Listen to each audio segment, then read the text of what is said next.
Here's the way it's going to go. I'm going to record it in sections of each question's version, okay?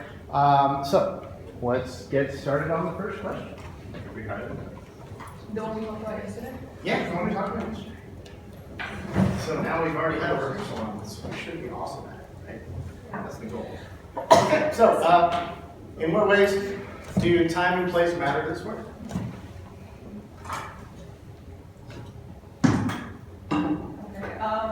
You could take it in a literal meaning like Melissa said yesterday, where you use the actual descriptions of the play, how he's coming in from the left and to the right, with the sun rising and sun setting, which foreshadows like, the death and the life of who, of what happens, and then that is important to how you see the play.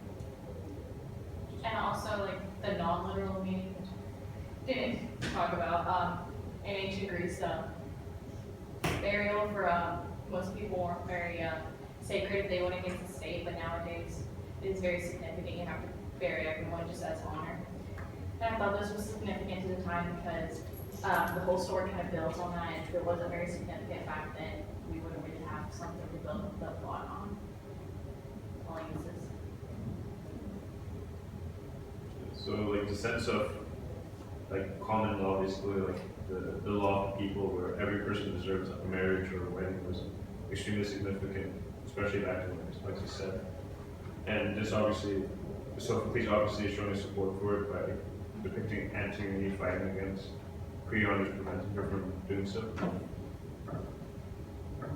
Yeah, and like adding on to that, in at least from the story, it said that the main rules of life were like the common laws with supporting the gods and everything, and if somebody tried changing that, they would agree with it. So that also is helping with the progress of the story, because it wasn't as important during ancient Greece to support the gods and have their common laws if there were an argument against and like anything. Yeah, also a great part of the character's personality is revealed by their relations with the gods.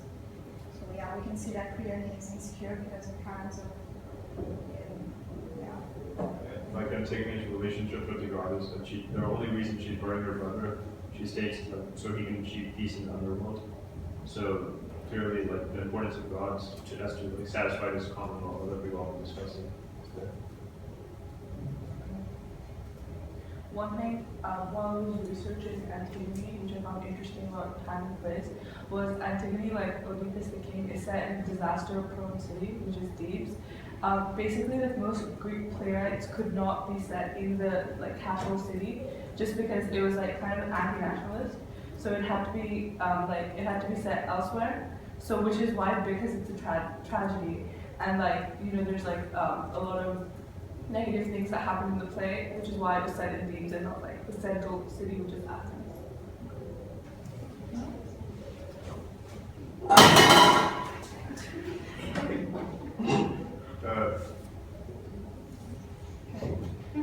I think time and place matter because one of the central conflicts in this work it's the one between democracy, represented by Aemon, and monarchy represented by Creon. So yeah, it's really important the time and place because in Greece at that time politics were like really important for the citizens.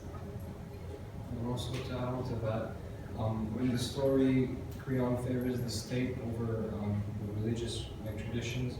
From when Antigone wanted to bury her brother according to religion, but he didn't want that to happen. And so that kind of showed at the end how even when the messenger came and urging Creon to respect the religious traditions and let Antigone go, he chose once again to go against that, and so that kind of turned Creon turned his life around, ending up in his son dead and as well as his wife. And so that's a kind of a message being said here is that in relation to the time and culture is that religion plays a bigger role than the state in ancient Greece. Like in regards to democracy, as like maybe a lot of the like the Greek culture had like a strong sense of democracy. With Creon going against it, you could see Sophocles supporting it as he's like eventually is just his government is destroyed and the power of the people is returned. To keep going with like the laws and everything, I think the time and place is really important to a play because there was no like the law that innocent until proven guilty, which is what we technically have today in most Western countries. Because by burying her brother, Antigone is immediately condemned to death. Like she doesn't have a trial, like no one actually makes the decision that she was guilty of breaking the law. It was just Creon having decided that she was gonna die. She didn't have anyone to like a lawyer to protect her or something. So I think that shows the importance of the time and place. And also going back to the importance of the gods in that time and place, like I think the like highlight on that shows like Sophocles' support for the gods since when Creon goes against the prophecies, he ends up losing everything in the end. So. And also another note is that the role of women in society back then, they had a lot of like meaning to the, especially the time and place, because like, for example, in evidence inside the book, when Haman was defending Antigone, Creon accused him of siding with a woman, and so this showed that like how they had they didn't have as much respect for women as they do now, and as like the concept of gender equality and feminism like they really exist back then. Just going into. Okay, you want to go? I have a Actually, I'm going to say Manu because she hasn't been speaking.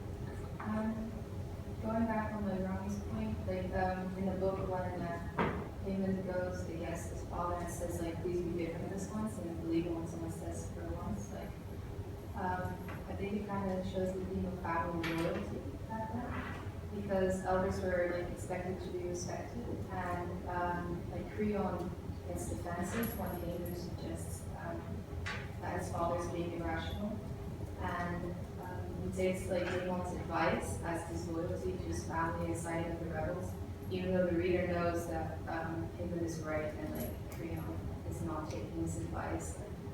I would like to speak. What makes you say that Haman is right?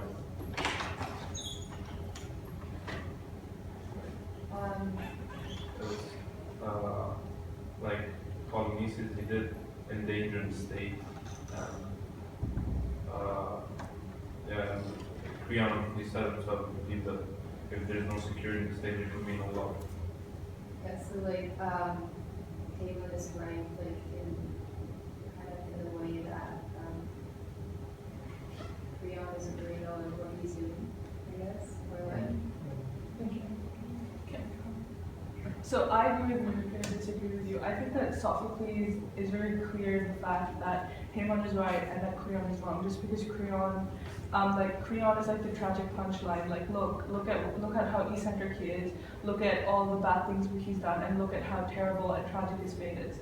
So it's pretty obvious that throughout the play he's constantly characterized as like wrong, because he has to be the one who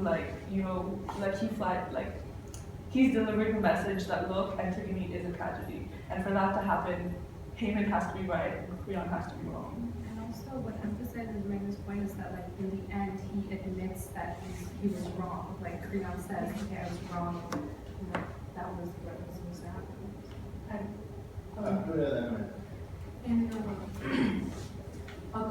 connecting to what Rami said about the women's role in society, Antigone has two main characters that are actually one is representing what is the ideal role and expectation of women back then, and what is really like something different and challenging. Like Ismene is portrayed as the ideal woman, even said by Creon himself that we're Antigone like the sister, whereas Antigone is more loud, she's not enjoying herself, she's more outgoing, which is not the ideal thing. So it shows that there is a contrast between what is the ideal expectations and how a woman would actually be if they were given the chance.